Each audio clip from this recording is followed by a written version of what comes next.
Assalamualaikum warahmatullahi wabarakatuh.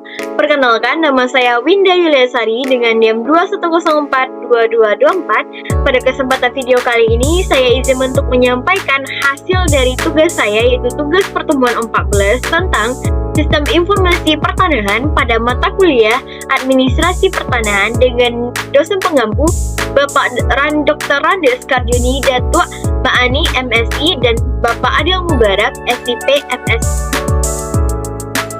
Pada kesempatan video ini, saya akan menjelaskan secara singkat, yaitu mengenai konsep Sistem Informasi Pertanahan atau SIP.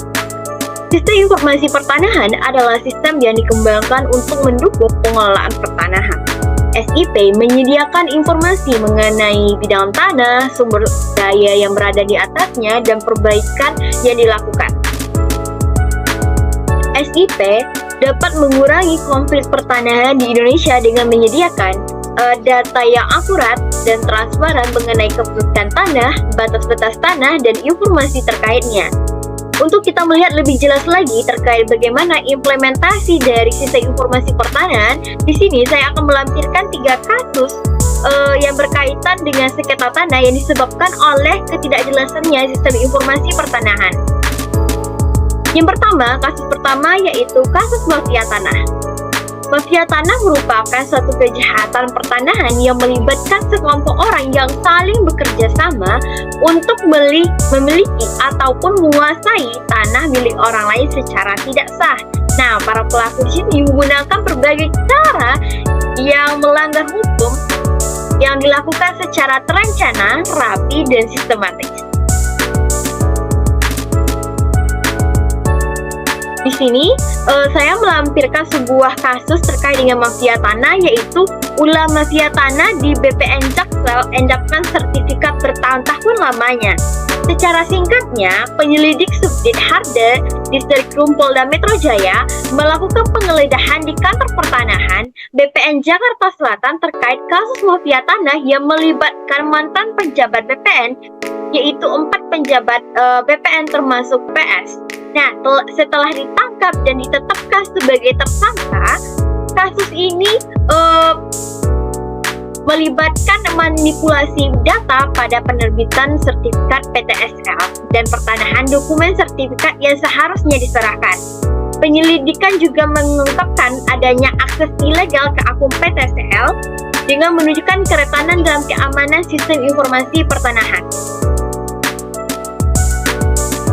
Secara dianalisis lagi, ada 3 tantangan atau 3 masalah terkait dengan sistem informasi pertanahan. Yang pertama, pengawasan yang lemah. Nah, kasus ini menyoroti lemahnya pengawasan dan kontrol internal di dalam sistem informasi pertanahan. Kolusi antara oknum pejabat BPN dengan mafia tanah menunjukkan bahwa tidak adanya mekanisme yang efektif untuk mencegah penyalahgunaan wewenang. Kurangnya pengawasan menyebabkan manipulasi data dan penerbitan sertifikat ilegal tanpa dapat terjadi tanpa terdeteksi. Kedua, adanya celah keamanan. Modus baru dari mafia tanah yaitu akses ilegal ke akun sistem informasi pertanahan PTSL mengungkap celah keamanan dalam sistem ini. Hal ini menunjukkan perlunya ada penguatan keamanan sistem informasi pertanahan untuk mencegah akses tidak sah dan manipulasi data oleh pihak yang tidak berwenang. Dan yang ketiga, ketidakefisienan. Penggeledahan di kantor BPN Jakarta Selatan menemukan sejumlah dokumen sertifikat PTSL yang tertahan selama bertahun-tahun.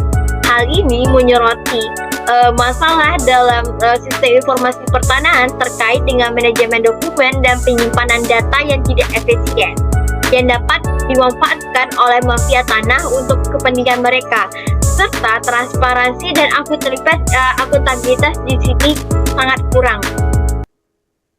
Seharusnya masyarakat sebagai pemilik tanah memiliki akses yang mudah terhadap informasi dan sertifikat tanah mereka. Kasus kedua terkait dengan akurasi data.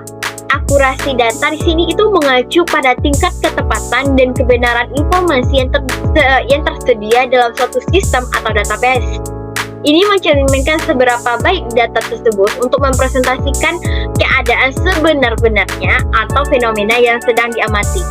Dalam konteks sistem informasi pertanahan, akurasi data menjadi krusial karena keputusan yang diambil dalam ranah pertanahan seringkali didasarkan pada informasi yang tersedia. Dengan adanya ketidakakuratan data dapat menyebabkan terjadinya sengketa tanah dan yang berdampak pada sistem informasi pertanahan. Di sini saya melampirkan sebuah kasus terkait dengan akurasi data, yaitu sengketa tanah terjadi di Desa Kurung Ceper Klaten, Gegara Patok BPN. Secara singkatnya, terdapat perselisihan antara warga terkait dengan batas tanah hak milik setelah hasil pengukuran dari Badan Pertanahan Nasional BPN Klaten. Nah, perselisihan ini melibatkan dua warga, yaitu Ari Budi Santoso dan mantan kepala desa Kades, yaitu mantan kepala desa Kurung Sumatri Irianto. Di sini Santoso merasa terganggu dengan patok pembatasan lahan yang dipasang, sementara Irianto mengklaim kepemilikan tanahnya.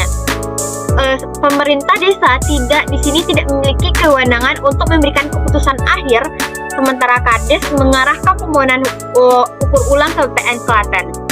Aparat keamanan juga menyarankan hal yang sama sambil menekankan pentingnya menjaga persatuan. Setelah dianalisis, terjadi pergeseran patok atau perbedaan luas tanah yang tercatat dengan hasil pengukuran ulang menunjukkannya adanya potensi kesalahan dalam proses pengukuran dan pencatatan yang dilakukan sebelumnya oleh BPN Klaten. Hal ini mengidentifikasikan adanya kemungkinan kesalahan dalam pengukuran, pendataan, dan pendaftaran tanah yang dilakukan sebelumnya. Nah, permasalahan ini menunjukkan adanya akurasi data pertanahan yang tersimpan dalam sistem informasi pertanahan masih kurang memadai. Sistem informasi yang baik seharusnya dapat menjamin keakuratan, sehingga dapat minimalisir terjadinya sengketa tanah. Oleh karena itu, perlu adanya peningkatan kualitas sistem informasi pertanahan, termasuk proses pengumpulan, pengolahan, dan pemutahiran data pertanahan secara berkala.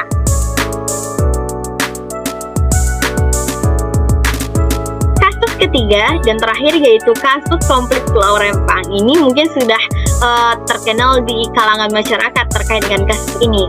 Saya akan mengulas sedikit yaitu terkait dengan kronologi kejadiannya.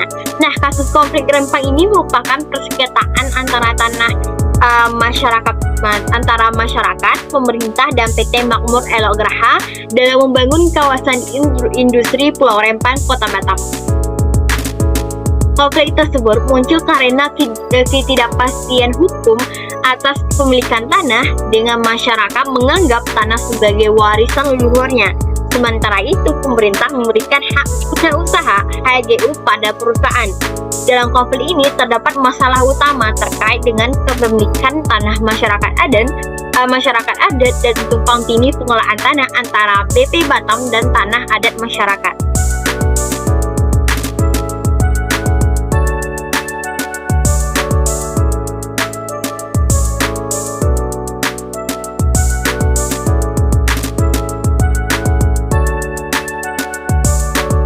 Teman-teman, ketiga kasus itu dapat kita kumpulkan beberapa solusi untuk mengatasi permasalahan ataupun tantangan dalam sistem informasi pertanahan.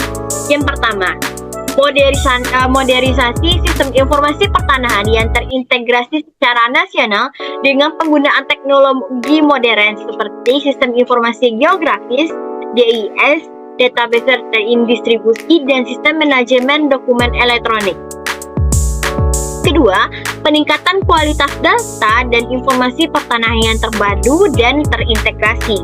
Ketiga, peningkatan kapasitas sumber daya manusia dengan memberikan pelatihan dan pengembangan berkelanjutan bagi staf terkait.